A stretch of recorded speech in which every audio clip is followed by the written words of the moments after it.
Extrait du journal de bord de Jean-Claude Touche, secouriste des Batignolles pendant la libération de Paris, été 1944. Jeudi 17 août. Aujourd'hui, voici où nous en sommes. Plus d'électricité, plus de gaz, plus de métro, plus de police française, presque plus de trains, plus de facteurs, les postes sont fermés, bientôt l'eau manquera. C'est presque une époque de famine, de siège que Paris risque de vivre si les Américains n'entrent pas dimanche ou lundi.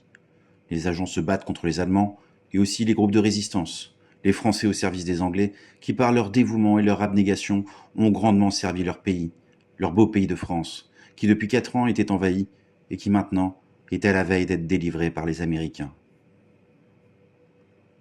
22h50. Dans le prolongement de la rue de Rome, de grandes lueurs illuminent le ciel tandis que de tous les 2 et 3 minutes, de très violentes détonations, longues et sourdes, secouent l'atmosphère. Au moment de l'explosion, on voit une grande gerbe de flammes. Ce sont des réservoirs d'essence qui brûlent et qui explosent. Sont-ce les Allemands qui les font sauter ou la résistance? Je n'en sais rien. Mais c'est un signe. C'est un signe certain du départ des Allemands. Je ne me coucherai pas cette nuit pour entendre et voir. Vendredi 18 août, 21h45. Une dizaine de coups de feu éclatent soudainement du côté du boulevard des Batignolles. Tous les gens rentrent d'un coup. Une patrouille passe. Les Allemands nous somment de fermer les fenêtres sans quoi ils vont tirer.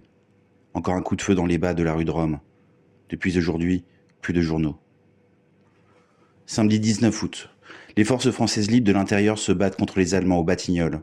Cela mitraille dur, car on entend des rafales de mitraillettes, et même je crois qu'un canon anti-char mêle ses détonations à la bagarre. Les membres de la défense passive ont un brassard tricolore marqué FFI. La bagarre continue. Un camion est arrêté au milieu du boulevard. Les FFI sont barricadés dans le lycée Chaptal, et du côté faisant le coin du boulevard des Batignolles, ils tirent sur les Allemands. Un Allemand s'écroule. Les FFI se précipitent et font prisonnier ce qui reste comme Allemand et emmènent le camion. Les pompiers viennent éteindre un incendie rue Boursault. Cela pétarade toujours. Tout véhicule ou camion allemand qui passe est littéralement mitraillé, canonné. Dimanche 20 août 1944, 16h50. Sommes place Villiers. Un camion plein d'Allemands en armes qui ne veulent pas se laisser désarmer. Les FFI munis d'une Citroën armée de fusils et de mitraillettes veulent tourner le camion. Le camion part, poussé par quelques Allemands et enfin par son moteur. Il s'engage dans l'avenue de Villiers, suivi par une foule toujours plus intense qui hurle et qui trépigne. Les FFI lui font signe de se taire et nous demandent de les aider à la contenir, chose difficile mais nous y arriverons. Les FFI ayant enfin fait comprendre aux Allemands qu'ils allaient se rendre, ils se tassent dans le camion. Un de leurs chefs monte sur une auto, fait un speech à la foule, et le camion part vers la mairie du 17e. Nous décidons d'y aller. 17h40. Arrivé tout près de la mairie, une foule énorme hurle de joie. Des drapeaux français, anglais. Des FFI font le service d'ordre. Quelle rumeur, quel va-et-vient, quel hurlement. Mardi 22 août, 13h. La rue est barrée en bas de chez nous, au pont des Batignolles, rue Boursault, à Chaptal, rue de Rome. La mitrailleuse donne très violemment. On entend même fortement des grosses détonations du canon, probablement celui d'un tank ou d'un autocanon. 15h21.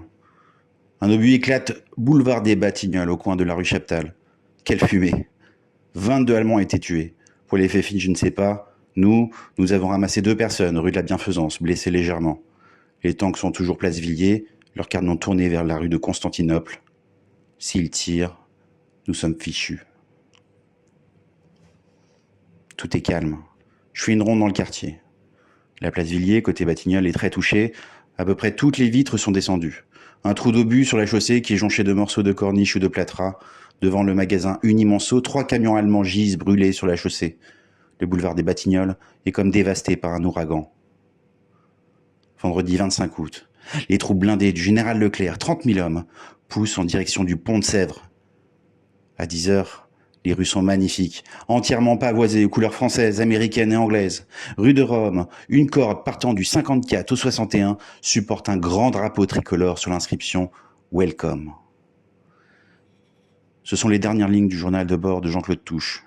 Le secouriste est mortellement blessé le 29 août alors qu'il relève des blessés à l'angle de la rue de Rivoli et de la place de la Concorde.